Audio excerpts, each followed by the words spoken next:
के बाद आप सभी का स्वागत है। अब रुख छत्तीसगढ़ की खबरों का कर लेते हैं। रायपुर से बड़ी खबर, जहां मुख्यमंत्री विष्णुदेव साय का आज ओडिशा में प्रचार करेंगे और आज ओडिशा में 2 सभाओं को संबोधित करेंगे मुख्यमंत्री। नुआपाड़ा और कालाहांडी जिले में होगी सीएम की सभाएं। रायपुर से 10:30 बजे होंगे ओडिशा के लिए रवाना और दोनों सभाओं के बाद शाम 4:30 बजे लौटेंगे रायपुर। तो आपको बता दें, अब लगातार ओडिशा दौरे पर हैं मुख्यमंत्री विष्णुदेव साय और आज भी 2 सभाओं को संबोधित करेंगे मुख्यमंत्री विष्णुदेव साय। तो इसी बीच एक और बड़ी खबर रायपुर से, जहां पूर्व मुख्यमंत्री भूपेश बघेल ने रायबरेली में संभाला मोर्चा। आज दर्जन भर से अधिक नुक्कड़ सभाओं में होंगे शामिल। रायबरेली के विभिन्न स्थानों में कार्यकर्ताओं की लेंगे बैठक। रायबरेली से राहुल गांधी बनाए गए हैं कांग्रेस प्रत्याशी। भूपेश बघेल को मिली है सीनियर ऑब्जर्वर की जिम्मेदारी। तो बड़ी खबर आपको बता दें, सीनियर ऑब्जर्वर बनकर रायबरेली पहुंच रहे हैं पूर्व मुख्यमंत्री भूपेश बघेल और राहुल गांधी यहां से कांग्रेस के प्रत्याशी हैं। रायबरेली से राहुल गांधी चुनाव लड़ने जा रहे हैं। तो रायपुर से बड़ी खबर आपको बता रहे हैं, जहां रायबरेली दौरे पर हैं पूर्व मुख्यमंत्री भूपेश बघेल।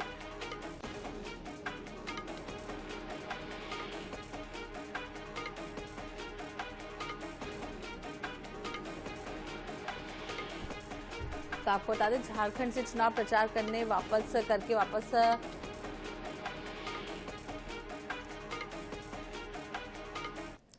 अगली खबर का रुख करते हैं, जहां झारखंड से चुनाव प्रचार करके वापस लौटे हैं प्रदेश के सीएम विष्णुदेव साय ने मीडिया से विभिन्न मुद्दों पर चर्चा की। स्वामी आत्मानंद स्कूल को पद्मश्री योजना में शामिल करने पर सीएम साय ने कहा है कि इस योजना से जुड़ने के बाद बच्चों को सीधा लाभ मिलेगा। पद्मश्री के अंतर्गत पर्याप्त फंड भी मिलेगा। बोर्ड परीक्षा में सफल हुए छात्रों पर सीएम साय ने कहा है कि उन्होंने सफल हुए सभी छात्राओं से फोन पर बात की है। चुनाव संपन्न होने के बाद वह मेरिट लिस्ट में आने वाले छात्र छात्राओं को सम्मानित भी करेंगे। नक्सल मुठभेड़ पर सीएम साय ने कहा है कि अब तक 12 नक्सलियों की डेड बॉडी मिली है। सभी जवानों ने साहस का परिचय दिखाया है। अब देखिए, कल मेरी बात हुई है। कल 10वीं और 12वीं बोर्ड परीक्षा का परिणाम घोषित हुआ और मैंने बात की जो टॉपर थे उनसे, और इस बार भी हमारी बेटियां बाजी मारी हैं। वो लोग दोनों बोर्ड के एग्जाम में टॉपर हैं और जिसमें जसपुर से 12 और 10th मिला के 3 वहाँ के छात्र हैं और बाकी बहुत अच्छा रिजल्ट है 10वीं और 12वीं बोर्ड का। हाँ, आज झारखंड के अंतर्गत 3 लोकसभा में चुनावी सभा अटेंड करके आए हैं। एक तो खूंटी में, जहाँ से श्री अर्जुन मुंडा जी प्रत्याशी हैं, अभी वो ट्रैवल मिनिस्टर हैं और झारखंड के मुख्यमंत्री भी रहे हैं। वहाँ बहुत अच्छी सभा हुई है और निश्चित रूप से खूंटी की लोकसभा भारतीय जनता पार्टी जीतेगी। दूसरा आपका लोहरदगा सीट है, लोकसभा सीट, उसके चैनपुर में चुनावी सभा थी जिसमें समीर उरांव जी, जो अभी एसटी मोर्चा के राष्ट्रीय अध्यक्ष भी हैं और राज्यसभा सांसद भी हैं। इधर बस्तर से अगली खबर, जहां बस्तर इलाके में बुलंद हौसले के साथ जवान नक्सलगढ़ को नस्तीनाबाद करने में जुट गए हैं। नक्सल ऑपरेशन में सुरक्षा बलों का प्रहार लाल आतंक के लिए विध्वंसक साबित हो रहा है। बीजापुर के पीडिया इलाके में एक बार फिर से जवानों ने नक्सलियों को मुंहतोड़ जवाब दिया है और मुठभेड़ में 12 नक्सलियों को ढेर कर दिया गया है। वहीं मुठभेड़ में 2 जवान भी घायल हुए, जिनका इलाज जारी है। दरअसल हार्डकोर नक्सली कमांडर लिंगा और पापाराव समेत बड़े लीडर्स के पीडिया में मौजूद रहने की सूचना मिली थी, जिसके बाद फोर्स ने ऑपरेशन लॉन्च किया। इससे पहले अबूझबाड़ में नारायणपुर कांकेर बॉर्डर पर सुरक्षा बलों ने जवानों ने, आपको बता दें कि 10 नक्सलियों को मार गिराया था। मारे गए नक्सलियों में 3 महिला और 7 पुरुष शामिल थे। उसमें डीवीसीएम जोगन्ना और डीवीसीएम विनय उर्फ अशोक भी मारे गए थे। आज के मुठभेड़ को लेकर इस साल अब तक 103 माओवादियों को ढेर किया जा चुका है।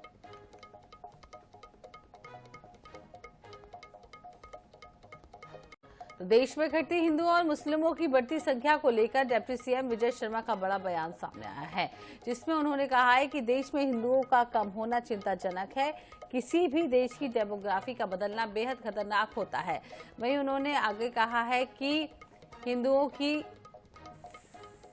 सहिष्णुता के कारण ही अल्पसंख्यक बढ़े हैं। इसके साथ ही विजय शर्मा ने यह भी कहा कि हिंदुओं की संख्या कम होने से देश से अराजकता आएगी।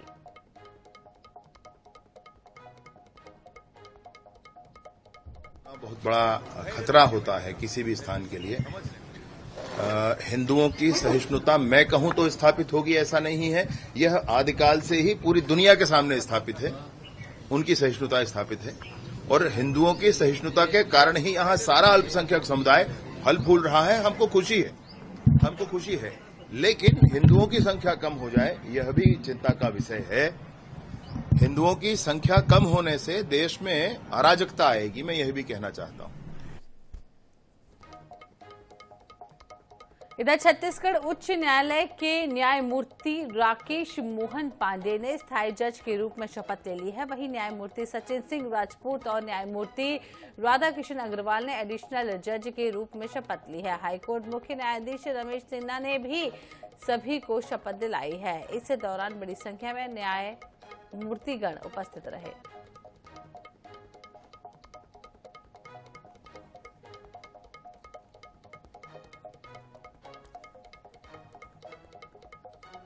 इधर छत्तीसगढ़ में स्वामी आत्मानंद स्कूल के छात्र जहां मेरिट लिस्ट में अपनी जगह बना रहे हैं, वहीं अब स्कूलों को पद्मश्री स्कूल में अपग्रेड करने को लेकर सियासत गर्म हो गई है। हालांकि सरकार इन स्कूलों को अपग्रेड करने जा रही है, फिर भी कांग्रेस बिना वजह से मुद्दा बना रही है। वैसे सरकार के एक नोट जारी कर स्पष्ट कर दिया है कि स्कूलों का नाम नहीं बदला जाएगा। देखिए रिपोर्ट। छत्तीसगढ़ में अब तक 211 स्कूल पीएम श्री स्कूलों में शामिल हो चुके हैं। अब प्रदेश के स्वामी आत्मानंद स्कूल योजना के स्कूलों को भी इसमें शामिल करने की तैयारी है। राज्य सरकार का दावा है कि इससे इन स्कूलों को अतिरिक्त आर्थिक और भौतिक सुविधाएं प्राप्त होंगी। दरअसल अब तक पहले चरण में प्रदेश की 211 स्कूलों में 193 एलिमेंट्री स्तर की और 18 हायर सेकेंडरी स्तर की स्कूलों को पीएम श्री स्कूल योजना में शामिल किया गया है। स्वामी आत्मानंद स्कूलों को इस योजना से अलग कर दिया गया था, जिससे इस योजना के लाभ से वंचित रहे। अब इन्हें पीएम श्री स्कूल योजना में शामिल किया जा रहा है, लेकिन इसी के साथ नाम को लेकर सियासी बवाल भी शुरू हो चुका है। क्यों मचा है बवाल? कांग्रेस का आरोप, योजना का नाम बदलकर स्वामी आत्मानंद का अपमान किया। भाजपा को प्रदेश के साधु संतों से भी समस्या, भूपेश बघेल। दीपक बैद से लेकर धनेन्द्र साहू ने भी किया विरोध। सरकार का दावा, शासन का दावा है कि योजना का नाम नहीं बदलेगा। स्कूलों के नाम के आगे सिर्फ पीएम श्री जोड़ा जाएगा और लोगो लगेगा। योजना में शामिल होने से इन स्कूलों को आर्थिक और भौतिक सुविधाएं मिलेंगी। शिक्षा के क्षेत्र में स्वामी आत्मानंद जी की योगदान है, उसको नकारने की कोशिश, मतलब छत्तीसगढ़ के महापुरुषों को भुला देना चाहते हैं। यदि आपको कोई कार्यक्रम चलाना है तो नया कार्यक्रम चलाइए और किसी का नाम रख लीजिए। अब शिक्षा के क्षेत्र में इतना महत्वपूर्ण कार्य हमारी सरकार के द्वारा आत्मानंद स्कूल खोल करके किया गया था। उत्कृष्ट अंग्रेजी माध्यम आत्मानंद स्कूल खोली गई थी यहाँ पर प्रदेश में बड़े पैमाने पर, और इसका लोगों ने स्वागत किया। तो मेरा ये कहना है कि जो अच्छी चीजें हैं उसको सरकार को बदलने की क्या जरूरत है। मैं, वो वरिष्ठ हैं, छत्तीसगढ़ के मुख्यमंत्री रहे हैं, मैं उनको एक सलाह जरूर देता हूं कि आप बयान से पहले थोड़ा धैर्य रखें, थोड़ा समझ लें विषयों को, थोड़ा इस पूरी स्थिति की जानकारी ले लें, उसके बाद बयान दें। उन्होंने नक्सलियों के संदर्भ में भी वही कहा था कि फर्जी मुठभेड़ है, फिर नक्सलियों ने ही कह दिया कि सही था सब कुछ। थोड़ा समझना चाहिए, क्या हो रहा है समझना चाहिए, फिर बोलना चाहिए। हाँ, प्रधानमंत्री जी ने पीएम श्री योजना लागू की है नई शिक्षा नीति के तहत, और उस स्कूल का जो भी पीएम श्री के अंतर्गत आएगा उसका समुचित विकास के लिए मतलब काफ़ी पर्याप्त फंड मिलेगा, और निश्चित रूप से शिक्षा का गुणवत्ता और जो भी संसाधन है सब में मतलब बढ़ोतरी होगी। छत्तीसगढ़ में स्वामी आत्मानंद स्कूल योजना बेहद सफल रही है। प्रदेश में मेरिट लिस्ट में आए छात्रों में से अधिकतर इन स्कूलों से पास आउट हैं। ऐसे में अब इन स्कूलों को अपग्रेड करने के बाद और कौन सी सुविधाएं मिल पाती हैं, इस पर सभी की निगाहें टिकी होंगी। INS 24/7 के लिए रायपुर से गौरव शर्मा की रिपोर्ट। छत्तीसगढ़ के मुख्यमंत्री विष्णुदेव साय ने 10वीं 12वीं की बोर्ड परीक्षा के टॉपर से बातचीत की है। सीएम वीडियो कॉल के माध्यम से छात्रों से मुखातिब हुए। वहीं आपको बता दें कि उन्होंने छात्रों को बधाई दी और उनके भविष्य की योजनाओं के बारे में भी जानकारी ली है। छात्र भी सीएम साय से बातचीत कर उत्साहित दिखे हैं, जिसमें से किसी ने IAS बनने की ख्वाहिश जाहिर की तो किसी ने बैंकिंग सेक्टर में जाने की बात कही है। 10वीं बोर्ड की परीक्षा में जशपुर की सिमरन शबा ने टॉप किया है, जबकि 12वीं में महासमुंद की महक अग्रवाल ने टॉप किया है।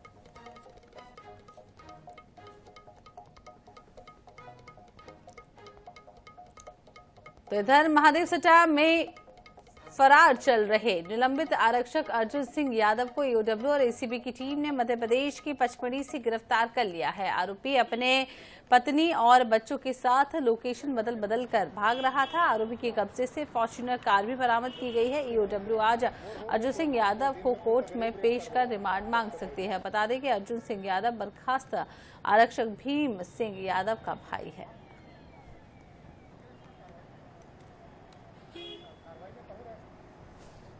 संतोषी नगर इलाके में सुबह से ही जो है EOW और ACB की टीम डटी हुई है। आप देख सकते हैं यह भी जो मकान है चंद्रभूषण वर्मा का ही मकान बताया जा रहा है। उनसे उनके जो रिश्तेदार है उनका मकान बताया जा रहा है। यहाँ पर भी जो है कार्रवाई चल रही है और EOW और ACB के अधिकारी जो है बाकायदा जो है नियमानुसार जो अपने जूते चप्पल बाहर रखे हैं और अंदर आकर जो है सुबह 5 बजे से यहाँ पर टीम डटी हुई। पूरे प्रदेश में जो है 25 से अधिक ठिकानों पर EOW और ACB की टीम कार्रवाई कर रही है, जिसमें चंद्रभूषण वर्मा सहित अन्य पुलिसकर्मी तो हैं ही, साथ ही साथ सराफा कारोबारी हैं, हवाला कारोबारी हैं, इनके ठिकानों पर भी यह कार्रवाई चल रही है ताकि जो है महादेव सट्टा से कौन कौन जुड़े थे, कौन कौन लोग ऐसे थे जो पर्दे के पीछे पूरा खेल खेल रहे थे, मनी लॉन्ड्रिंग कर रहे थे या अपराध को संरक्षण दे रहे थे, उनके राज खुल सके। इसे लेकर जो है EOW और ACB लगातार एक्शन में। तो दूसरी ओर जो है ईडी की बात करें तो ईडी भी इस मामले में जो है आने वाले दिनों में बड़ी कार्रवाई कर सकती है।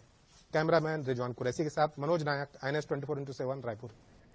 तो इसी बीच दुर्ग से बड़ी खबर, जहां HSLT के ऑफिस में निकला दुर्लभ प्रजाति का कोबरा। अधिकारी कर्मचारियों के उड़ गए होश और स्नैक कैचर ने किया रेस्क्यू। भिलाई के सेक्टर 1 का मुर्गा चौक स्थित ऑफिस का ये पूरा मामला बताया जा रहा है। तो दुर्लभ प्रजाति का कोबरा यहां निकला है। आपको बता दें कि सांप पकड़ने वाले को बुलाया गया, उसने सफल रेस्क्यू किया और उसके बाद उसे जंगल में छोड़ दिया गया। तो स्नैक कैचर ने रेस्क्यू किया। भिलाई के सेक्टर 1 में मुर्गा चौक स्थित ऑफिस का ये पूरा मामला बताया जा रहा है।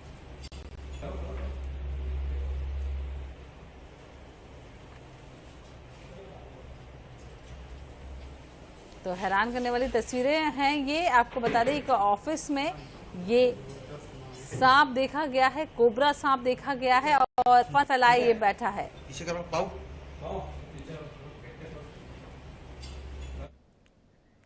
तो इधर बिलासपुर हाईकोर्ट ने सरकारी अस्पतालों में ऑक्सीजन और वेंटिलेटर की कमी से बच्चों की मौत पर नाराजगी जाहिर है। कोर्ट ने कहा है कि अस्पतालों में अव्यवस्था और सुविधाओं की कमी के चलते पिछले 5 साल में 40,000 बच्चों की मौत एक गंभीर मामला बनी हुई है।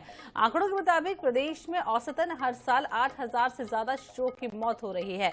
25,000 से ज्यादा बच्चों की मौत तो जन्म के महज 1 माह के भीतर ही हो जाती है। मामले की सुनवाई के दौरान शासन ने कोर्ट में रिपोर्ट पेश की है, जिसमें कहा गया है कि अस्पतालों में ऑक्सीजन और बेड की कमी है। कोर्ट ने शासन की रिपोर्ट का न्यायिक अधिकारी से परीक्षण कराने के निर्देश दिए हैं।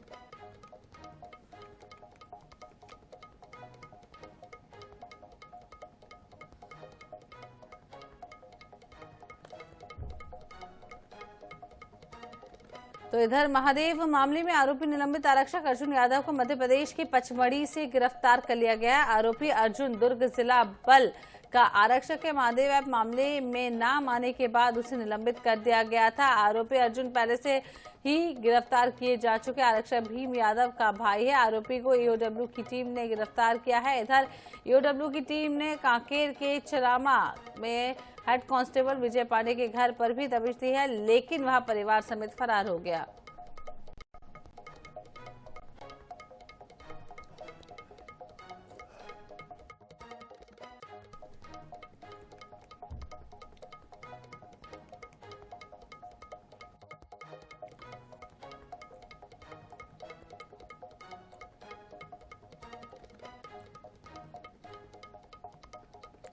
इधर बलौदाबाजार भाटापारा जिले की बहुचर्चित सेक्स रैकेट और कटगी शराब दुकान में 20 लाख रुपए लूट मामले में पुलिस जल्द खुलासा करेगी। जिला उप पुलिस अधीक्षक अविनाश सिंह ठाकुर ने ये जानकारी दी है। उन्होंने बताया कि सेक्स रैकेट मामले में फरार आरोपियों की संपत्ति की कुर्की होगी। मामले में 6 आरोपियों की गिरफ्तारी हो चुकी है। फरार आरोपियों के परिवारजनों से लगातार पूछताछ की जा रही है। वहीं आरोपी शिरीष पांडे की संपत्ति के संबंध में जानकारी दी है। अन्य फरार आरोपियों की संपत्ति के संबंध में जानकारी जुटाई जाएगी। और पुलिस अधीक्षक ने कटगी शराब दुकान में हुई 20 लाख रुपए लूट मामले में कहा है कि लूट के आरोपी तक पुलिस पहुंच चुकी है। बहुत जल्द आरोपी पुलिस के गिरफ्त में होंगे। इसमें हमें एक अभी जो जानकारी मिली उड़ीसा का गैंग की इन्वॉल्वमेंट की सूचना है। तो अभी इलेक्शन था, इसलिए अभी उसमें हम कार्रवाई नहीं कर पाए थे। अभी हमारी टीम फिर से आज से एक्टिव हो चुकी है। एक उड़ीसा का कोई गैंग है जिसके संबंध में हमें जानकारी मिली है, वो ऑपरेट किया होगा। उसके संबंध में उड़ीसा पुलिस लगातार में है। इसमें निश्चित ही जल्द से जल्द इस मामले का खुलासा किया जाए।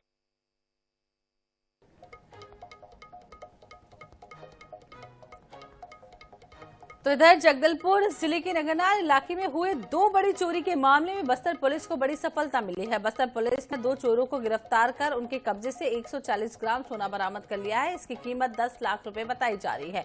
वहीं मामले में अन्य आरोपियों की तलाश भी तेज कर दी गई। पुलिस अधीक्षक का शलभ सिन्हा ने यह भी बताया कि नगरनार इलाके में 2 बड़ी चोरी की घटना हुई थी, जिसमें साइबर और नगरनार पुलिस जांच कर रही है। मामले में 2 चोरों को घेराबंदी कर दबोचा गया है। बता दें कि पूछताछ में चोरी करना भी स्वीकार किया गया है। चोरों के कब्जे से 10 लाख रुपए के सोने को भी बरामद कर लिया गया है।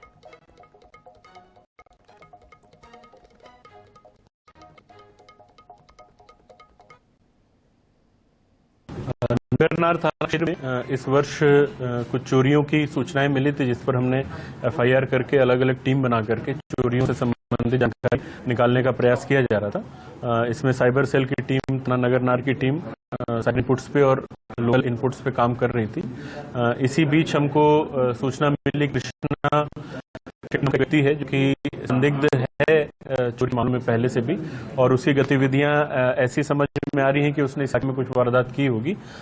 सूचना मिलने पर उसको तत्काल घेराबंदी करके हिरासत में लिया गया। तो रायपुर के अमलीडी इलाके में अवैध कब्जा हटाकर सड़क का चौड़ीकरण किया गया, लेकिन अब सड़क पर मौजूद गड्ढों और धूल के गुबार से लोग परेशान हैं। सड़क मरम्मत के काम की वजह से जाम भी लग रहा है। हालात का जायजा लिया NS24/7 संवाददाता मोहम्मद हसन ने।